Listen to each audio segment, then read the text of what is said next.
Assalamualaikum warahmatullahi wabarakatuh. Selamat berjumpa kembali dalam materi mata kuliah Hukum Agraria. Pertemuan ke-11 yaitu membahas mengenai wakaf. Pelaksanaan wakaf. Ketentuan-ketentuan dari wakaf adalah sebagai berikut. 1. Adanya harta wakaf tidak dapat dipindahkan kepada orang lain, baik dengan dijual belikan, diwariskan, atau dihibahkan. Harta wakaf terlepas kepemilikannya dari wakif. Wakif adalah orang yang berwakaf. Tujuan wakaf harus jelas dan termasuk amal kebaikan menurut pandangan Islam. Harta wakaf dapat dikuasakan kepada pengawas yang mempunyai hak untuk ikut menikmati harta wakaf sekedar perlunya dan tidak boleh berlebih-lebihan. Harta wakaf dapat berupa tanah dan lain sebagainya yang tahan lama, tidak musnah seketika setelah dipergunakan. Adapun unsur-unsur wakaf adalah 1. Ada orang yang berwakaf atau wakif.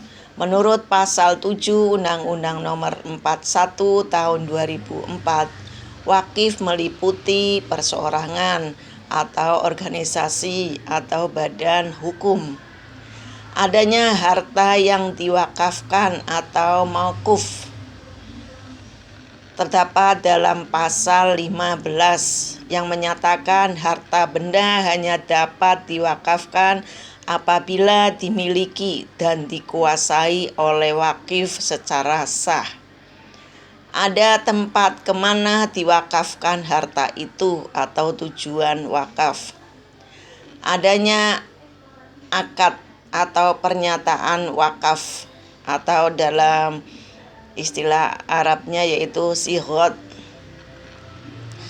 Ada pengelola wakaf nasir diatur dalam pasal 9 yang menyebutkan nasir meliputi perseorangan, organisasi, dan badan hukum.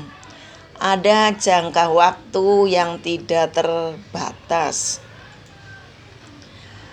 Ketentuan mengenai hak atas tanah yang dapat diwakafkan adalah hak milik atas tanah, baik yang sudah terdaftar atau yang belum. Hak guna bangunan, hak guna usaha, hak pakai atas tanah yang sudah ditingkatkan menjadi hak milik. Hak milik atas satuan rumah susun sesuai ketentuan peraturan perundang-undangan yang berlaku. Tanah negara yang di atasnya berdiri bangunan masjid atau makam. Seluruh hak atas tanah dimaksud dapat diwakafkan apabila dimiliki dan dikuasai oleh wakif secara sah, tidak dalam sitaan, sengketa, dan tidak sedang dijaminkan di bank. Persyaratan untuk mendaftarkan tanah wakaf adalah sertifikat hak atas tanah yang bersangkutan atau tanda bukti pemilikan tanah lainnya. Surat pernyataan dari yang bersangkutan bahwa tanahnya tidak dalam sengketa, ikatan, sitaan, dan tidak dijaminkan di bank yang diketahui oleh kepala desa atau pejabat lain yang setingkat yang diperkuat oleh camat. Akta ikrar wakaf atau akta pengganti akta ikrar wakaf.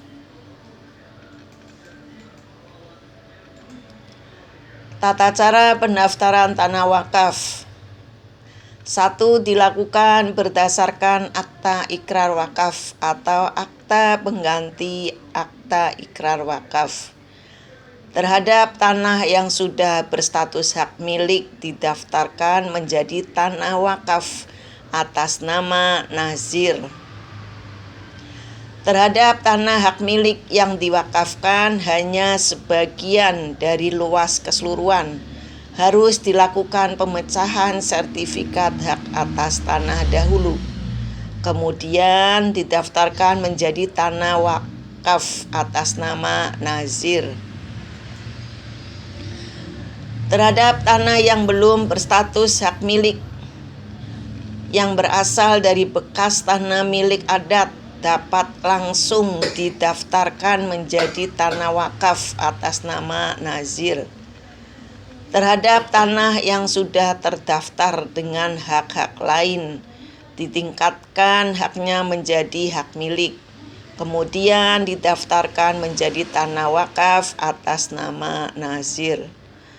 Terhadap tanah negara yang di atasnya berdiri bangunan masjid, musola, makam, didaftarkan menjadi tanah wakaf atas nama nazir.